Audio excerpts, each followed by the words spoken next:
If the city of Baltimore was a patient at a hospital, the prognosis would not be good. Once a proud city with nearly 1 million people, the population may soon fall below 600,000. The sounds of sirens fill the air as police run from murder to murder. Hundreds of people are dying on Baltimore's mean streets. The scars of neglect are evident for all to see. Crumbling roads, decaying buildings, broken homes, trash piles up in alleys and streets. The sense of hopelessness fills the air. Baltimore is a city in crisis. What can be done to save our city? Who can save our city? From FOX45 News, this is Your Voice, Your Future Town Hall. Please welcome your moderators, Kai Jackson and Mary Bubala.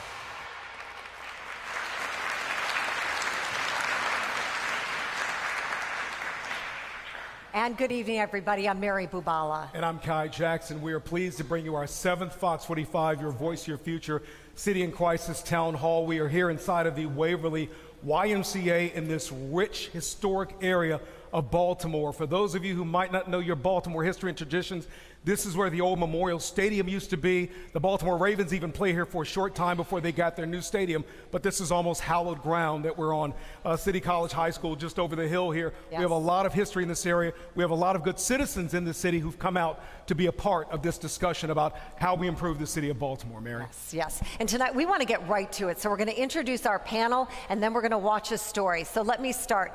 Tharu Vignaraja is here, Sheila Dixon, Reverend Al Hathaway from Union Baptist Church along Druid Hill. We are so happy you're here with us tonight. State Senator Mary Washington and TJ Smith. Thank you all for coming, and we want to thank our audience for coming as well.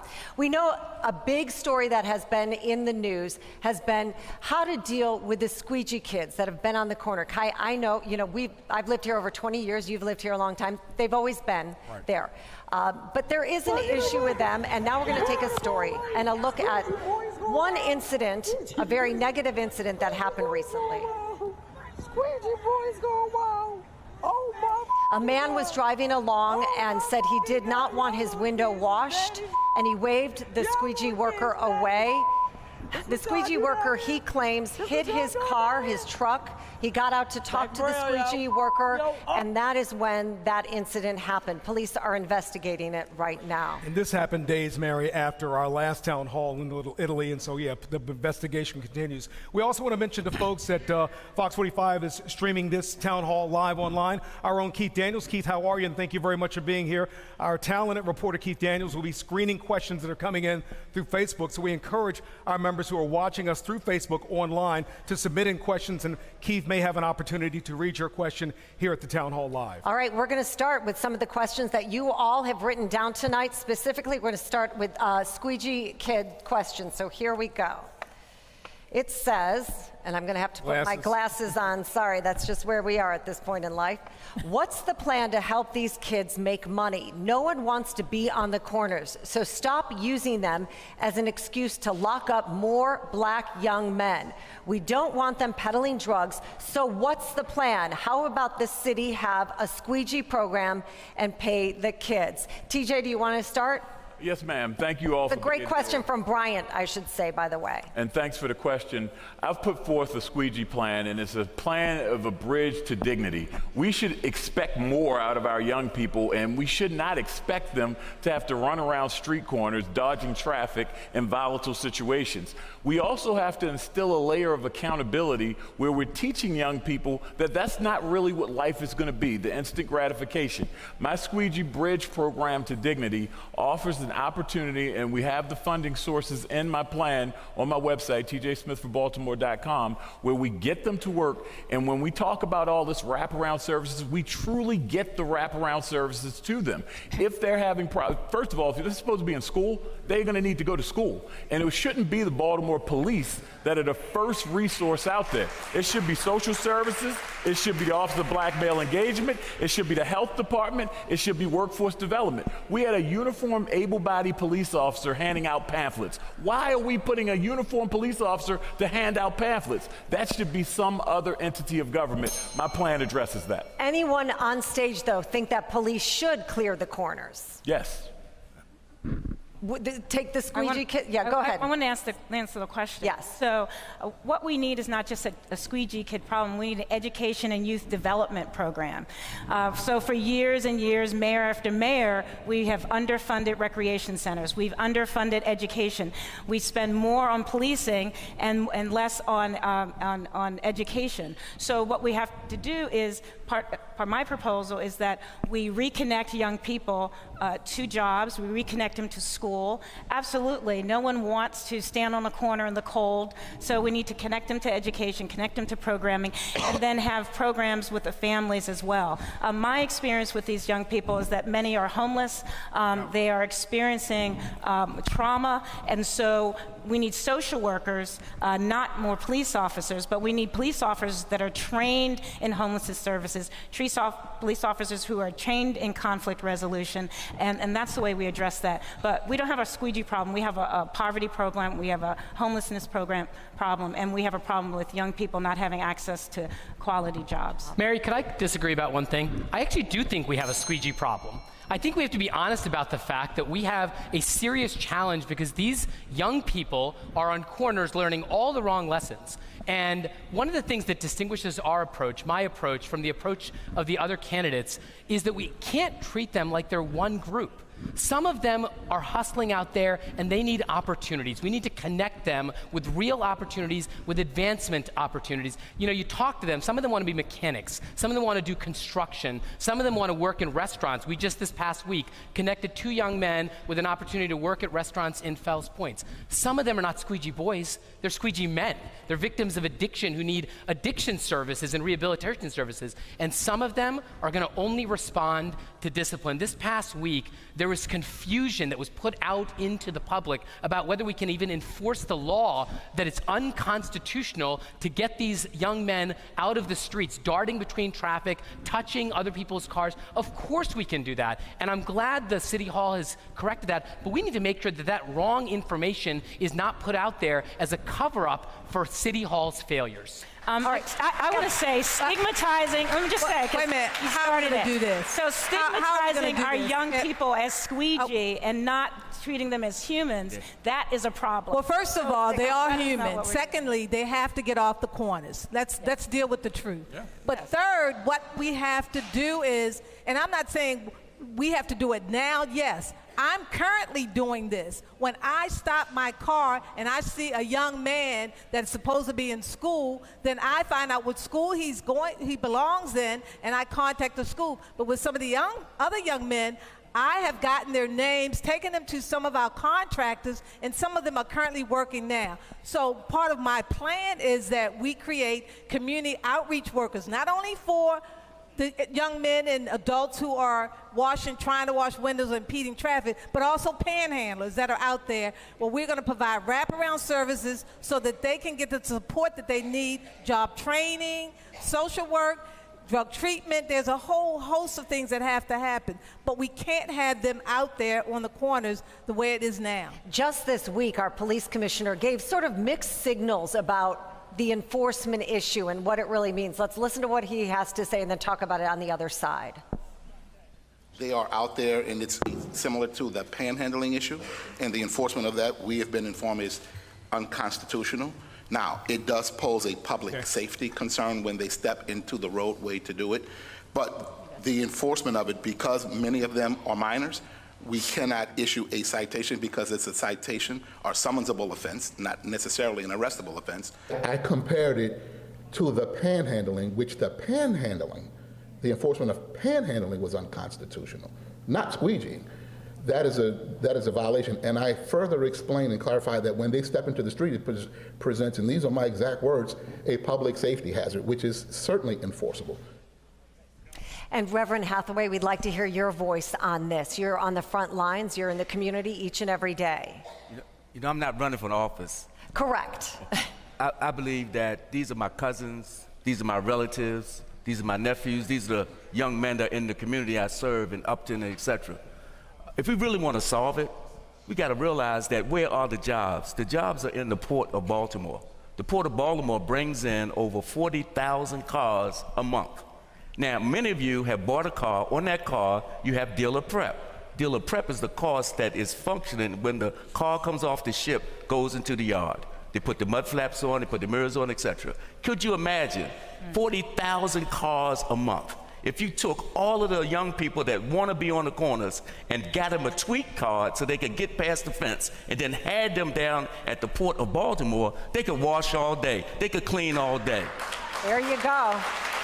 I have never heard that solution, but it's there.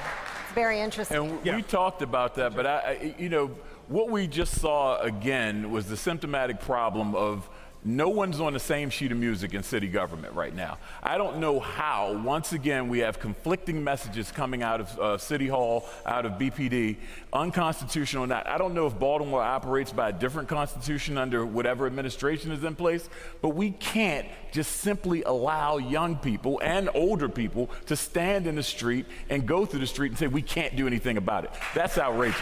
It's outrageous. So let us ask you a question really quickly down the list, yes or no. Do you think police should be moving squeegee workers off the streets? TJ? There has to be a systematic way to get them off the street because we've made it acceptable for them to be there, so we should not over-criminalize them, but they have to go. Ms. Washington? I think, as I said, that it's part of a comprehensive team. So part of it is law enforcement, but also law enforcement teams that are equipped with social workers, with people who are making those connections. The goal shouldn't be arrest. The goal should be addressing the problem. Reverend Hathaway, I think I know your answer. Yeah, of course.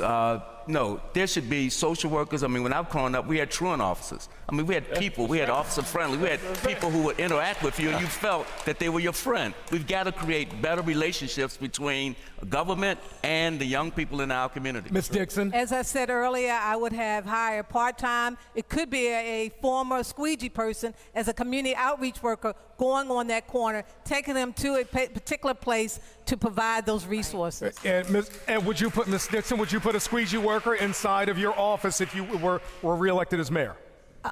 Would you have a squeegee worker working for you if you were reelected as mayor in some capacity? Oh, clearly I would. Definitely. Okay. I can give you example after example of young people that I've got. I just wanted to ask, Mr. Vignarajah? The answer to your question is yes. We should have deputized community liaisons making sure that they're not on these corners. And it's a little sad that Sheila and I have gotten more jobs for these young squeegee boys than all of City Hall over the past few years. And they're not here to answer your questions because it's embarrassing the failure that they have perpetrated these past few years. Okay. Let's continue to move on with our questions here. This is from Clarence Mary. Clarence says, this is a crime question from our crime box. Do you feel the crime plan that's in place is going to work? And I think he's talking about the one that Commissioner Harrison has put forward in connection with Mayor Jack Young. If not, what's your solution? Will the crime plan that's in place from the commissioner and the mayor work? If not, what's your solution? Mr. Vignarajah, let's start with you and work our way back. I mean, does anybody believe that there's an actual crime plan in place? One day they say, we're going to do this. The next day they say, I just went to Chicago and there's some great ideas out there. Nothing is working. Murders are going up. Robberies are going up. Shootings are going up. Auto thefts are going up. The suggestion that there's an actual crime plan in place is literally just laughable. When they even talk about the Chicago plan, they say that there's these intel centers that are going to work. You know what worked in Chicago? They hired more police, they got more cameras out there, they put detectives back to work, and they hired and elected in a prosecutor to be the next mayor. That's what happened in Chicago.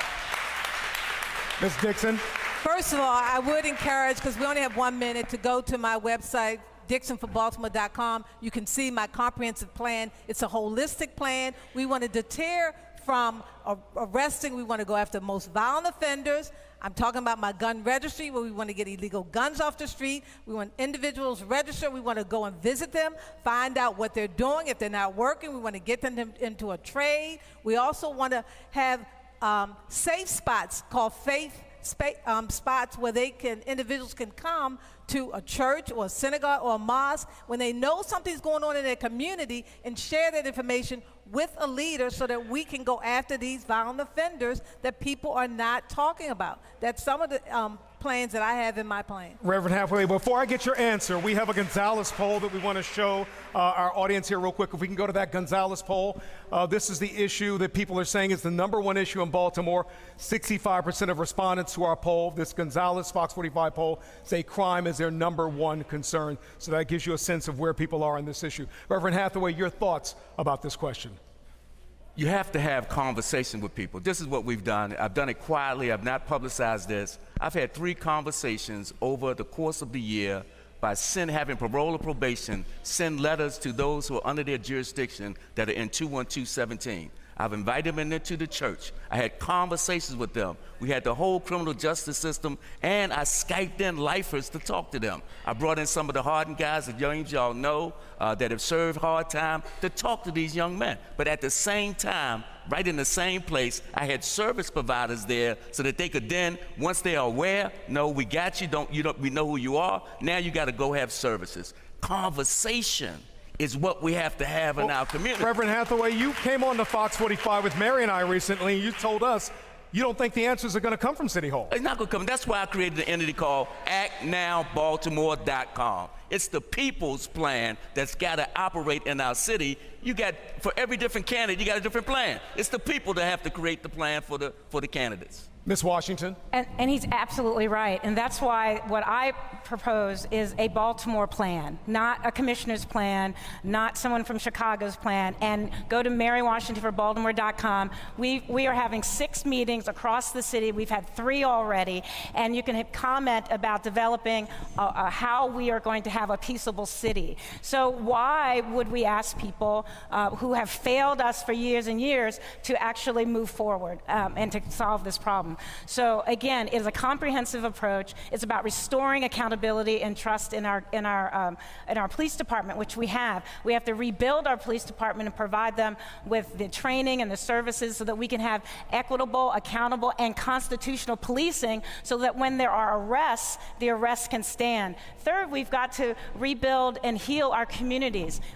We're suffering from trauma, lead poisoning, lack of education, poverty, and then finally, we need to decide as a community, as a city, what kind of city we want. We need to build a healthy city.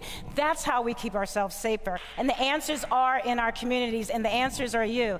We're not waiting for Superman anymore. The responses are here. Mr. Smith, I want to ask you the question, but also remind our audience that today, and we reported on Fox 45, yet another member of the now defunct Gun Trace Task Force was sentenced to 18 months in prison.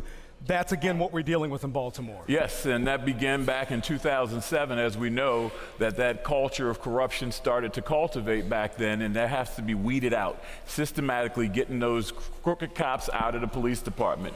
As we talk about Commissioner Harrison's plan, I need to see more intensity. It can't be business as usual in the communities where this violence is occurring. We can't have a triple murder and then 2 days later have a shooting in the same neighborhood. That is unacceptable and unfair to the people who have to live in that community day after day after day. To correct Mr. Vignaraja, the reason that the situation in Chicago didn't occur here in Baltimore is we didn't fulfill the investment. We have 2 strategic decision support centers in Baltimore right now, but they never got fully operational and outfitted. So we can't expect the results where they saw nearly 800 murders in 2016 and down to 400 murders last year if we're not putting in the same level of investments. So it's okay to seek counsel from different places to see what works, but if you're not going to give the same level of commitment, you're not going to get the same results. Thank you. Let me say this in reference to what Reverend Hathaway said, and he's correct. But I also want to note one thing in reference to crime. And yes, city government has a role to protect our citizens, and we have the responsibility to do that. And when we talk about crime plans, I think that everybody's plan has a lot to do with what's happening in the community. But I want to say this. It wasn't until 2007 when I took office that crime went down to its lowest in 30 years, where the budget went down to its lowest, where over time, because we had a holistic approach, where we worked with communities, we worked with agencies to do those services. But you have some people standing on this stage who worked under a commissioner where crime was out of control. So we need to stop playing games as we move forward. Let me ask you, Ms. Dixon, just recently you said that you think too much money is being spent on the budget for the police department. Do you stand by that? Oh, I stand by that. And you know why I stand by that? Because over half of our budget goes to police. And look what we're getting. Crime is not going down, it's going up.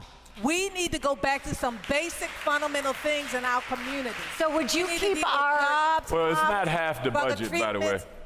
Would you keep our police force then where it is understaffed by 300 officers? First of all, we have to do a comprehensive assessment and redistricting of our police department and police force. And I'll give an example. We sit in a district, the Northeast District, that probably has the least amount of officers, which actually, based on population, should have more than another district. So we really need to reassess, and that would be one of the first things that I would do. Mary. Gotcha. You know, before we started, there was a quote that was read out about how the people can make choices if they have information. And I think this is a really good opportunity to be clear about why Sheila and I have such different approaches. The time to cut the fire department is not when the building is on fire. I'm sorry, we cannot afford to shrink the budget.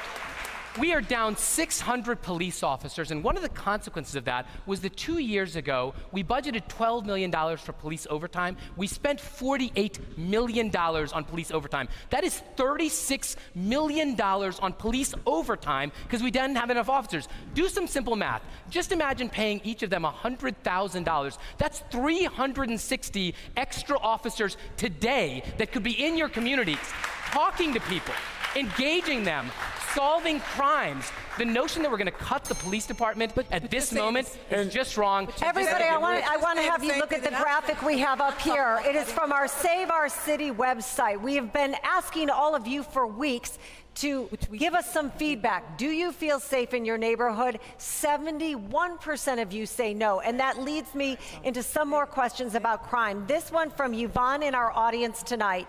How can we help our young men and women that are having children at a very young age become better parents? Yes. And you hear the lack of parenting sometimes in many of our different segments of our city is leading to the trouble that we have right now. We have to be honest with ourselves and really stop being soft. We have to have these parenting skills early in life so that young people understand what they're getting themselves into when they engage in sexual intercourse. We're too scared to have these conversations, and then we're dealing with the output, which are young people who don't know how to raise their children and the grandparents that are taking care of them. But this is another issue that is much bigger than what it sounds like. If Mom works over in West Baltimore County, and she lives over in East Baltimore, the transportation system that it takes for her to get all the way over there allows that kid to grow up and go home and not have any discipline or structure in life. But parental responsibility and accountability is a big thing,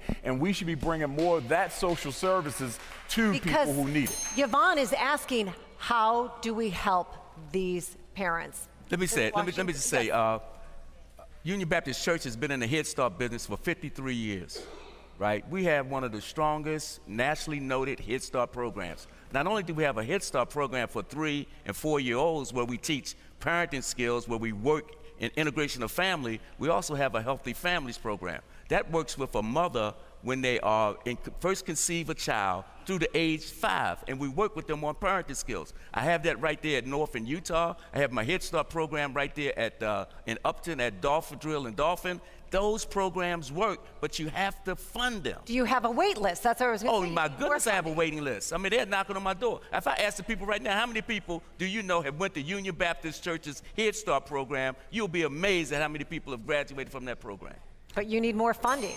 And again, that's where fully funding Kerwin, the Kerwin recommendations, we're fighting right now in Annapolis to make sure that we can extend universal pre-K, that we make sure that we have community schools in every single school district with 80% or more poverty and then moving down to 75%. This is the work that we've always done. We know the answers. And as has been said before by my colleague to my left, it's about funding and fully funding programs. What happens is we will implement a program and then a new person comes in, or they decide there needs to be a budget cut, and then you say it doesn't work. And so you have to not set people up for failure. If we commit to a path, we need to fully fund it. We address those issues. We address poverty, address homelessness, we address all of the issues that we have lined up in these questions. We just need to double down and fund our priorities. Ms. Dixon, how do we deal with the issue, and still in that vein, with following up on what Mary's saying, with the working poor in Baltimore? Right. It's not just poverty in Baltimore. There are people out here working as hard as they can. Maybe it's one mom, maybe it's just a dad, whatever that family structure is, they're working and barely living paycheck to paycheck. Well, first of all, we need to make sure that people get a living wage and that they have their incomes at a level so that they can take care of their families. Secondly, as relates to being able to take care of families and children and young people who need parenting skills, the schools are the foundation of our communities, outside of our churches and other faith institutions. And in those schools, we don't maximize what can happen. Those resources for parents as well as children can be right in that school. The school day needs to be longer. The after-school programs need to be extended. We need adult programs in the evenings. We need to utilize our school. Social services programs, mental health, psychologists should be right in that school based on the needs of those kids in that school, in that community. Through Promise Heights in Zone 17, that's what's going on. You have parents working with the University of Maryland as well as the schools where they're working with babies once they're born, tracking their families along with partnering. You know, the key is that one of the things that Baltimore missed, and we missed this because we have program after program after program, we have all the key ingredients to be successful. But there's a disconnect between what we have, what's working, and what we have that's not. You know, on this question, I bet every single one of us agree about the importance of education. We know that education is the bedrock and foundation of hope for our children. We know that. This is why we have pledged to have universal pre-K for every 3- and 4-year-old in Baltimore City free of charge. We've guaranteed free college for graduates of Baltimore City public high schools at any institution in the state of Maryland, community colleges, trade schools, public and private. We want to turn every elementary school into a community school that's the center of it. But we have to understand why that's important. Because a few days ago, I met a guy at the Burger King standing in line, and he figured out that he was one of my father's students at Southern High School, what was Southern High School. And he said, "Your dad was my favorite teacher. He flunked me, but then he worked with me hour after hour to make sure I never failed again." It's about raising expectations, not just for our children, but for what we do for those children as well. All right, we're gonna pivot and start talking about city leadership. Again, if you can look at the screen in our Gonzalez exclusive mayoral poll, trust and confidence in Baltimore politicians. 77% say they do not have trust and confidence in Baltimore politicians. And so we want to ask a question from the audience that was submitted earlier, no name on it. How can someone sell a square foot for $1, and how is that possible? I think this is referencing our comptroller. Took some heat this week because our independent investigator has come up with the fact that Joan Pratt did not recuse herself, and she has apologized and says it won't happen again. Isabel Cumming is doing God's work, going after these corrupt politicians. She's the Inspector General. We just had Ryan Dorsey, a councilman, give back $42,000 today because he took money wheeling and dealing in the background. This is absurd. We should be ashamed of these people that we put in office who take out of our pockets, take out of your pockets, take out of the children's pockets. We have to turn the page of this. I mean, I was disappointed to see that again. And some of this is common sense. If you know right from wrong, you know you shouldn't be doing it. You don't need a law to tell you you shouldn't do it. You know you shouldn't be doing it. I released my accountability package today, and we need a full, transparent audit of every single dollar in this city. They don't want to do it now because they're scared to see where it's going to come back to. And people should be concerned about that. No, that's why we created Act Now Baltimore. Act Now Baltimore. ACT stands for accountability, credibility, and transparency. We have to demand that that is in government. We have to demand that. I also got people on the street that are talking to people on the street. You know when they ask them that question about trust in terms of those that are in the political class? 97% of the people said they need to get rid of all of them. They need something new. They need a new direction. Part of that would be there needs to be a law on the city books, would you agree or disagree, Yes. against voting on contracts and then having those people donate to Common sense. Mary, Right. So in the But there's legislature, nothing on we have to recuse ourselves. If we have to do that. If you're voting, if you work for an agency, if you're getting anything from it, we have to recuse ourselves from that vote. It is absolutely common sense. And again, we need to turn away from the past. We have to turn the page. We have to start a new chapter, not only for the citizens of Baltimore, but for the rest of the world. It hurts my heart, and why I'm running for office is that I know we need smart, honest leadership so that people can believe in our city again. The work that we do is hard. It's important. And the people of Baltimore are our best asset. And so our elected officials should reflect that. We should be a higher standard. We shouldn't be asking for special considerations. We should be high to the standard, and it reflects the people of our city. I hold myself accountable in that way, and I call others to do that as well. Ms. Dixon, you want to address it too? Okay. Yes, I do. Let me say this, because I know I made a mistake, and I paid dearly, and I have learned from that. But I also know that my commitment to this city and being as transparent as possible as I am, you know, our whole process of how you raise money is absurd. Most people who raise money don't raise money to say, well, if you contribute to my campaign, because most of my money that I've raised has been grassroots from individuals who support me, and they don't ask me for any favors and vice versa. That incident happened. We have to be transparent. We have to disclose it. Yes, I would say that we would pass a law where if someone contributes to your campaign, you disclose it. The information is already disclosed when you have to put your report in to the Board of Election. But Mary, you asked a different question, which is, if a person is giving you money, are you prepared to say, I'm not going to vote on that? Mary is exactly right. You're not allowed to vote on those things where the donor to your campaign benefits from it. Joan Pratt, the story that's happened this past week is not the first one. You guys remember the name J.P. Grant? A little while ago, J.P. Grant made donations to the mayor, to the city council president, and then they approved a deal that gave him lots of money. It's ridiculous, and here's the problem, which is talk is easy. Action speaks louder than talk, right? When I got into this race, a week later, we released 5 years of tax returns. We're the first campaign in mayoral history in Baltimore to do that. Senator Washington has now joined us. Why are the other candidates not having done that yet? That's such a simple thing, and the fact that only 2 of us out of 24 have done that is unacceptable. Reverend Hathaway, I want to get you in the mix here in kind of a different spin.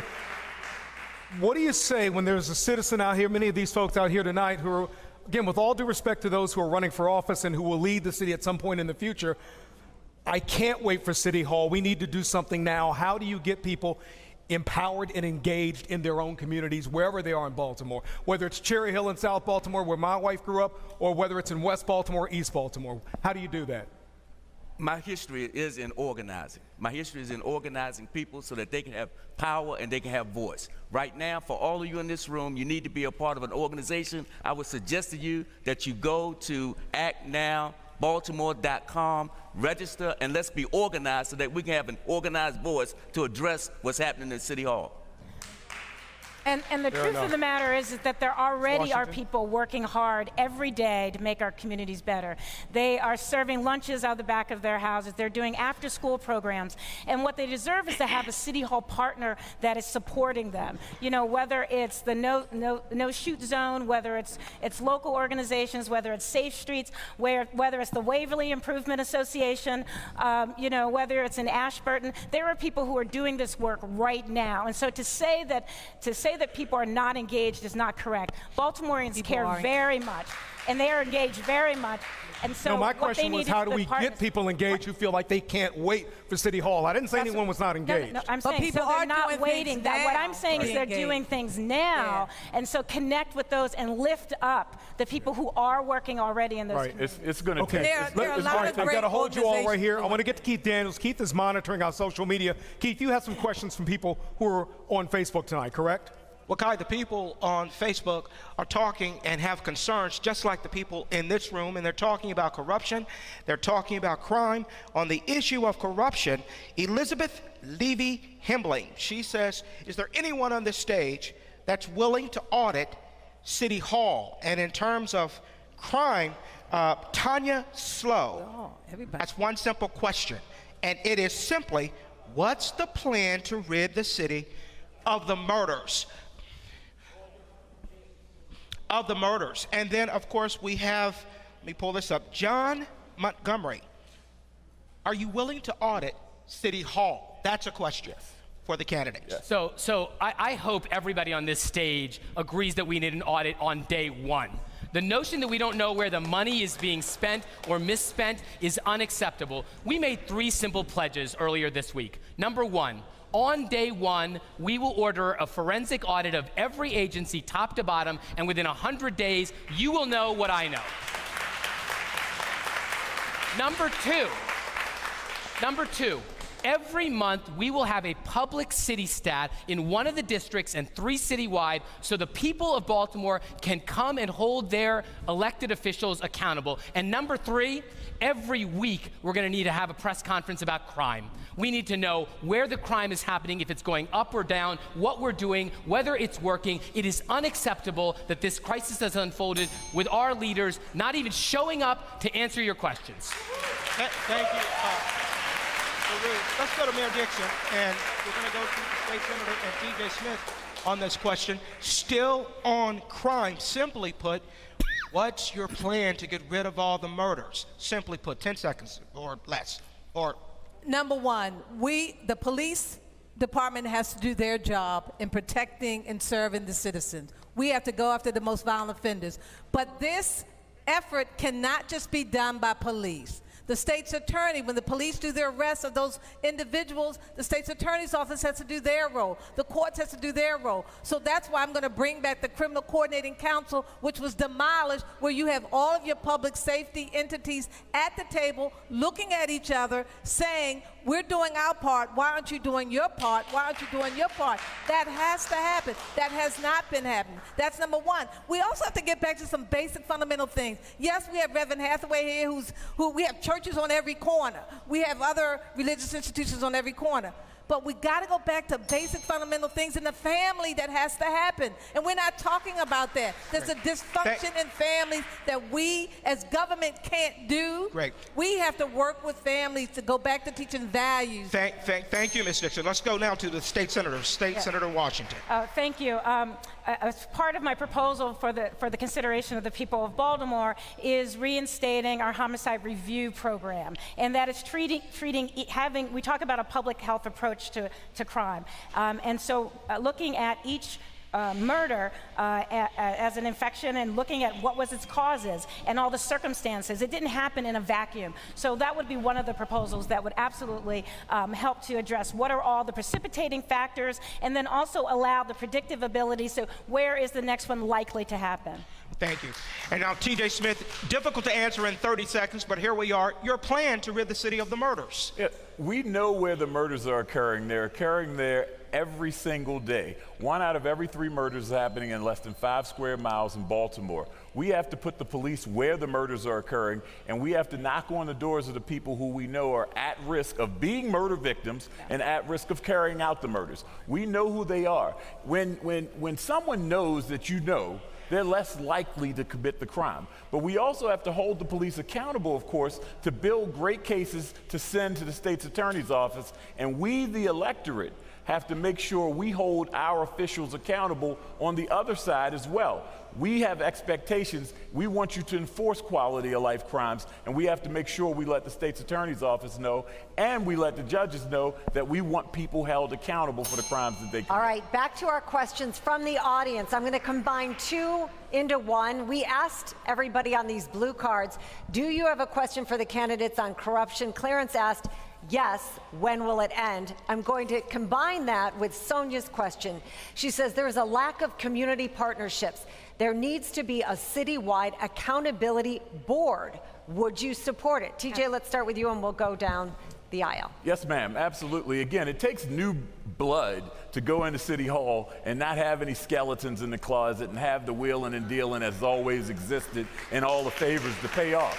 On my accountability plan that I put forth an accountability tracker. All this stuff that people are pledging and saying they're going to do, I'm going to be held accountable, forward-facing, and people are going to be able to see exactly what we're doing and the progress we're making to it. We absolutely need the public involved to be part of a panel to ensure we're doing what we're supposed to do, and we also need term limits because some of these stale old folks got to go. They've been there too long.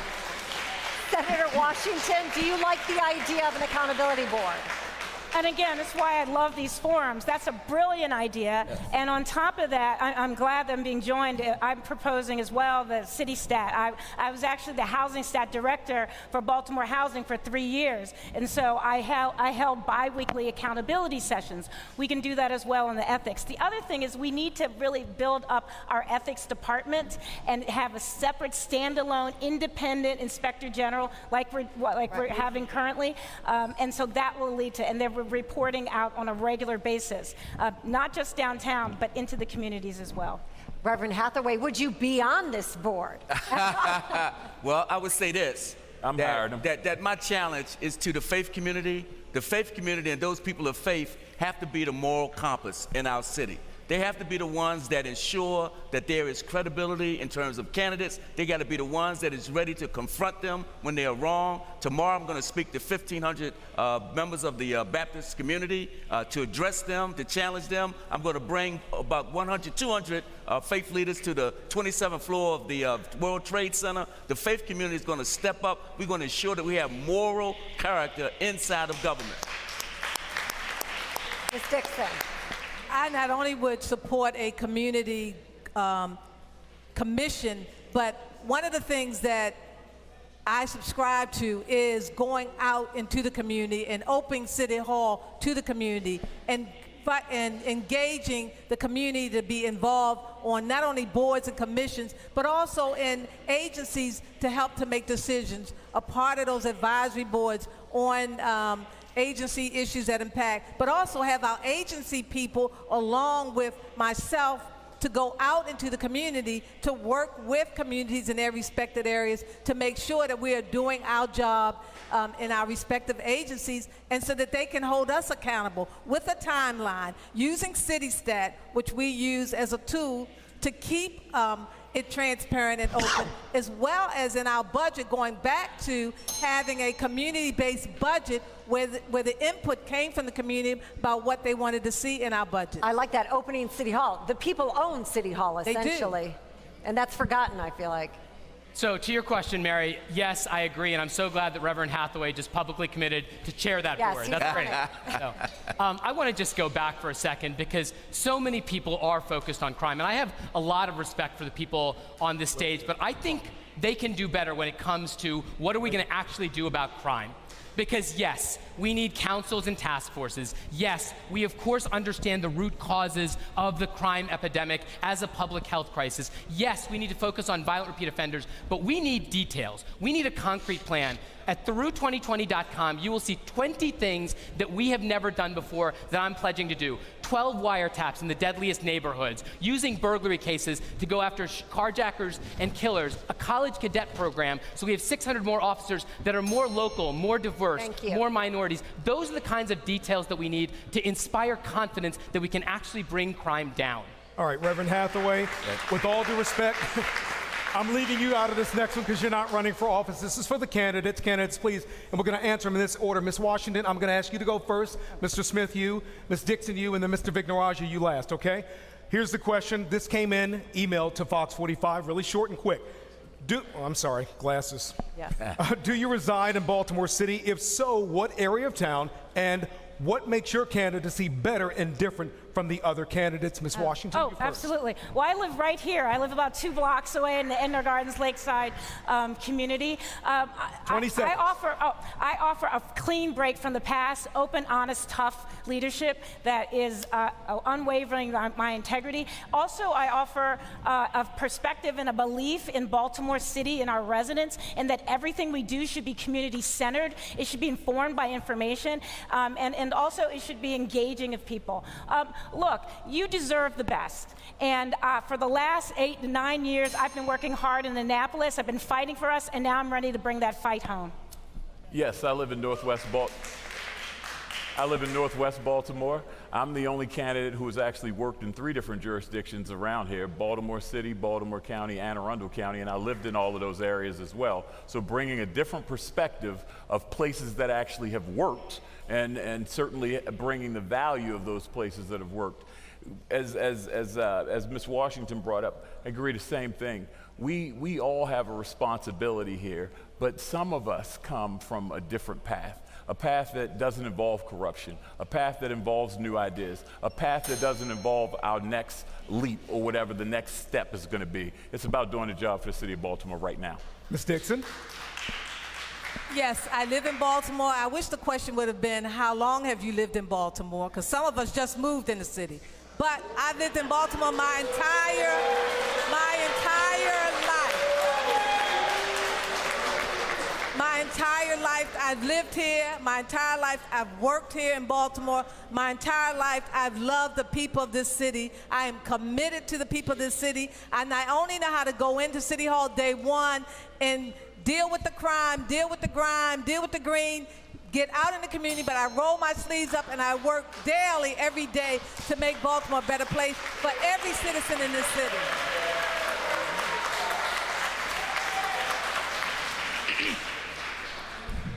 I live in South Baltimore. I'm the son of city school teachers, and I love this city. But that doesn't distinguish me from everybody, because we all love this city. Here's what distinguishes our campaign from everyone else. Just imagine if we had leaders that didn't just want credit, but took responsibility. There was a mayor who once said, if a parrot dies in the park, it's my fault. I'm going to tell you right now, if crime doesn't go down, blame me. If the schools don't improve, blame me. If the potholes don't get fixed, if the water bills aren't on time, if traffic is out of control, blame me. That's not what politicians do. That's what leaders do, and Baltimore desperately needs one. Okay. Mr. Vignarajah, you spoke about education. On our screen, another question from our unscientific survey, but still, it is the voice of the people. Are you satisfied with the Baltimore public school system? 91% said no. And our first question from our audience in terms of education, these are excellent questions, everybody. Thank you. What are your plans to ensure financial literacy becomes part of public school curriculum? Why don't we start, Ms. Washington, Senator Washington, why don't you start? I support that, and that, again, is part of the community school model, where each community decides itself what it needs, and so to provide some flexibility in the curriculum. And so that would mean partnering with city and state officials, which, again, something that distinguishes me, that I've served both at the state level and the city level and have a very a good understanding of our educational system. I am an educator. I've taught in elementary school. So we can do that by providing, and that's great. And also, that's a great opportunity to work with our businesses to teach financial literacy. So. TJ? My mom has taught here for 30 plus years, and I know she's given her blood, sweat, and tears to the young people of Baltimore. She actually taught right around the corner from here at Coldstream Park for a number of years. And it's not the teachers who are failing our children. It's the adults. It's the administrators, I should say. It's the bureaucracy. It's the bureaucracy of the money not getting to the kids in the classroom. It's the one-size-fits-all education approach. It's not having trauma counselors in schools. It's not having counselors in schools. It's young people that are left to cope and deal with the problems that they have. So supporting education, but supporting educational outcomes is most important. And the question was about financial literacy curriculum as well. Yes. And that's a form of oppression that we're not teaching financial literacy, because we're teaching people, or we're setting young people up to not even have a clue of how to manage money, which creates generational wealth. Ms. Dixon? Currently, I'm working over in West Baltimore with a Empowerment and Wellness Center where we're having literacy done through the cash campaign as well as working with banks. I would bring those banks as well as the cash campaign into each school and start not at kindergarten but at pre-kindergarten, so we can begin to teach our children the importance of budgeting, of saving, of financing, and in each curriculum, each year we would go up. But we also, the big part is because curriculums change and things happen, we have to have more accountability for where our money is spent so that the money is spent in the classroom versus at North Avenue. Mary, I actually think this is a pretty straightforward question. If you want people to learn financial literacy, you teach them financial literacy. Next to reading, writing, and arithmetic, financial literacy ought to be incorporated into the curriculum of every middle school and every high school in Baltimore. That's the first part. Right now, our schools are a travesty. I don't know who those 9% are that think our schools are satisfactory. I don't know where they are, but they don't go to the schools where there's no air conditioning in the heat and no winter and things. They don't go to schools where they have 2 hours to get there. They don't go to the schools where you can't drink water from the water fountains. It's unacceptable that most of our schools are profoundly failing us. Okay, I have another education question here. Fairly quickly, this is coming from our audience tonight. I'm going to ask Ms. Dixon, Mr. Vignaraja, then Mrs. Washington, Mr. Smith, in that order, please. Here's a question from Darlene. And this is under the presumption that what Darlene is saying is accurate. If you disagree, say it. Why can't education be equal across the board in our communities in Baltimore? Is education not equal? And if so, please give an example how. I appreciate that question because I have a friend whose daughter goes to a school in Locust Point, and they were discussing about the various curriculums and extracurricular activities, and I said, well, why don't we have this in a school over in Sandtown? So no, it's not equal across the board. It all depends on the community that you live in, as well as the income of the individuals in that community, and that should not be. Every school should have the same curriculum, after school curriculum. It should be across the board.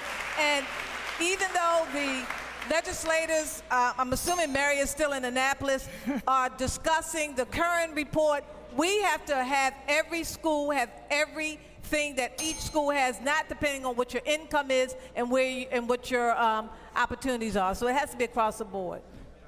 Nobody in Baltimore believes that our schools are equal. Well, our schools are more segregated today than at any point in America's history since 1968. It is ridiculous how different certain schools are from one block to another. But let's figure out how that has happened. It has happened because schools are being disinvested in year after year. We have the third highest per pupil spending in America, and we have the third worst performance measures in America. Why is that? We don't know because we don't audit North Avenue to find out where the money is going. We have to do that first.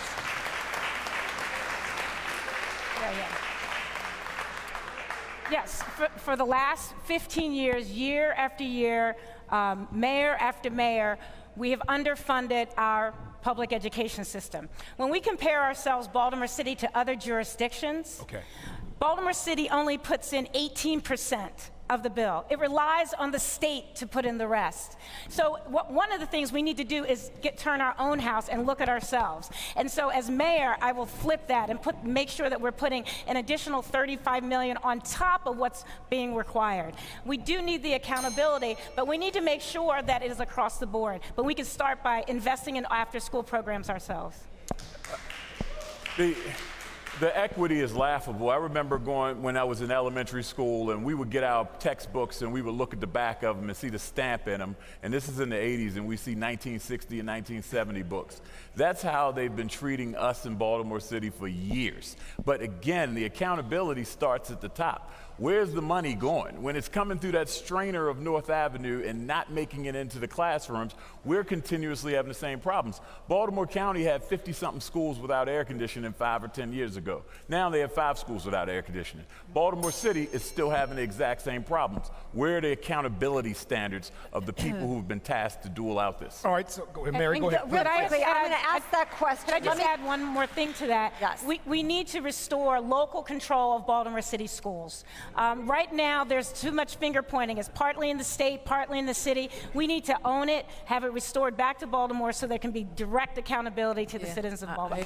I guess what we want to ask is you can't have it both ways. Is it money or accountability? You want more money, and it's both. It's both. It's both. It's both. We need to assess what we currently have because, as Tharu said, we're the third top in the country. So we need to assess that we're getting more, but we also have to put more into it as well, make sure that it's going into the classroom for the children and the services needed that they can support their education. Okay. All right, we're going to go back over to Keith Daniels. Keith Daniels is live with some more social media engagement. Keith. Well, Kai and Mary, the subject of education, of course, swirling on the stage here, and it's swirling on Facebook as well. Damon Walker, he's asking, how will you make the school system, a long-time failure, in his words, a strength of Baltimore rather than a weakness? And of course, the Squeegee Boys is a subject on the social media as well. Roxanne Cummings is asking or suggesting, Squeegee Boys, what about the idea of getting them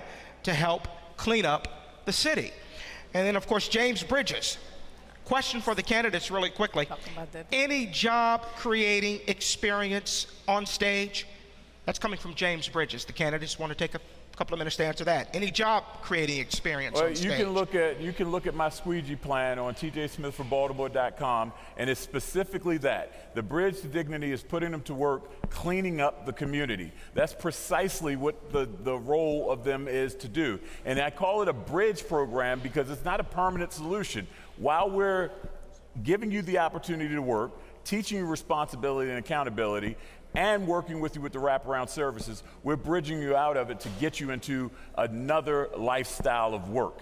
Educate you. Again, if you belong in school, you have to get in school, and we have to focus on that. Yes, I can tell you two times when I've done more, but 2 opportunities where I've created jobs.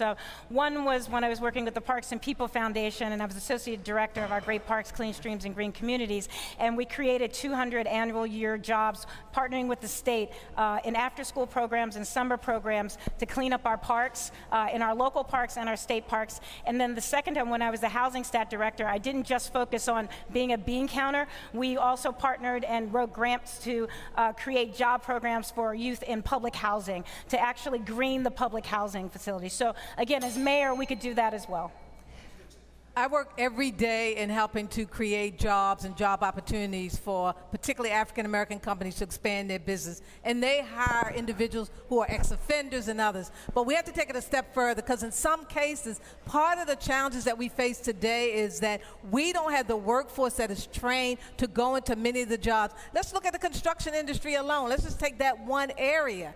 We have companies that are coming from out of town in the city, digging up our roads, going back into the respective counties where we need to be demanding as mayor and as on a member of the Board of Investments that these companies will train those individuals so that they can go and do the work themselves. All right, Keith, you were actually here for the beginning of the story. I'm very excited to report that I created some jobs this week. Jerome and Saeed, who interviewed with Tony Foreman earlier this week, Jerome had his second interview yesterday, and he got a job at Chingale working in the kitchen.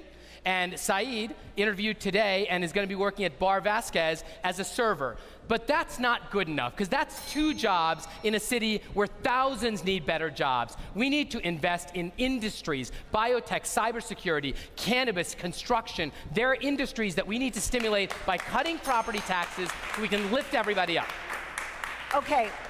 Quick answers from all of you. A question from the audience. We're focusing on the massive problem of illegal dumping and trash in our city. Melissa in the audience asks, will anyone who's on the panel who's running for office consider picking up residents' trash twice a week instead of once a week? And where do you find the money to increase the budget to do that? Yes, I absolutely will move us to 2 trash pickups a week, and here's the reason why. TJ was right. Isabel Cummings, our Inspector General, did an audit of a part of DPW, and they found $6 million that was not being spent. That's doubling the garbage cans on every street so we don't have to walk 4 blocks to put trash away. It's bringing dumpsters to the community for dumpster days so the community can help, and it is absolutely making sure that our trucks are going out twice a week. Yeah. Well, one of the first things I'm going to do is make sure our DPW workers are getting the respect and the pay that they deserve. What I've heard about what they're not getting needs to get taken care of first and foremost. And secondly, yes, we'll look at the feasibility of making it twice a week, but we absolutely have to make sure we make it easier for people to discard their trash by having more public trash cans and recycle bins available. Look, the connection between crime and grime has been demonstrated over and over again. So absolutely, we need to clean our streets. We all agree on that. We want safe streets and clean streets, and we could do that. I need to get in. I want you to get in. I right now have 25 people working in 4 different neighborhoods they clean on Tuesdays for 4 hours, clean on Saturdays for 4 hours. We pay them $15 an hour. They've been doing that since June. I can prove that through having regular systematic cleaning in a neighborhood improves the quality of that neighborhood. I agree, and let me say this and clarify my point. In some neighborhoods, you do need 2-day trash pickup. I do agree. But in some neighborhoods, you can do 1-day trash pickup, but we have to educate people about recycling. Because when you recycle, you have less trash. But wait a minute, let me tell you the other piece. And here again, when you create a system that was working to clean up this city, but then somebody says, oh, we're not gonna do it this way. But on those off days that they're not picking up trash, they're going in those problem areas, cleaning up those alleys, working with the neighborhoods, providing them with supplies to also clean up, dumpsters that they don't have to call 10 months in advance to get. They could get a dumpster the next day to help to clean up their areas as well. Because trash is a people problem.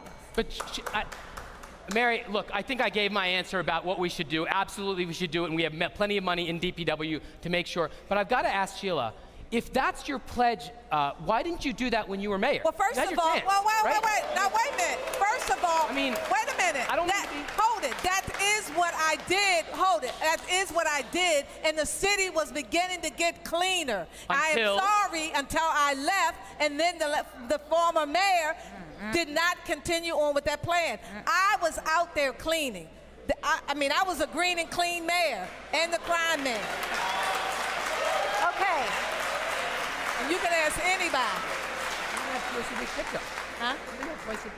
At this point, we are going to try to end this town hall upbeat. So I want to ask everyone on the stage tonight, very quickly, in 2 or 3 words, what you think the best part of our city is right now. I think it's the people. Well, besides the crabs, which I'm waiting to have some crabs very soon, I mean, it's absolutely the people. It's the resilience of the people. The Baltimore is always ready to be that comeback city. We just need somebody to hold the torch and lead the charge, and we need somebody ethical and honest to do it. Senator Washington. It's the people of Baltimore, their creativity, your determination, your willingness to never give up, your love and support of each other. And again, why I want to be mayor is because I know that our solutions are right in front of us, that we have each other's back, that we're willing to do that. So that is what's wonderful about our cities, our people, and that we will stand in the gap for each other. Mr. Vignarajah. Our children, our history, and the great stories that fill every corner of Baltimore. Ms. Dixon. It is the people in the communities that make up Baltimore that is the greatness of our city. And Reverend Hathaway, you have the final words, sir, tonight. Act Now Baltimore is going to do something that has never been done. We're going to push to have 100% voter turnout on April 28th. Thank you all very much. Thank you very much. All right. Thank you to our panelists. Thank you to our audience. Give yourselves a hand. You've been wonderful. We appreciate it. This has been a Fox 45. Thank you, my colleague Mary Babal and I, for our 7th Town Hall. This has been a Fox 45, Your Voice, Your Future City in Crisis Town Hall. Thank you very much. Thank you for watching. Good night.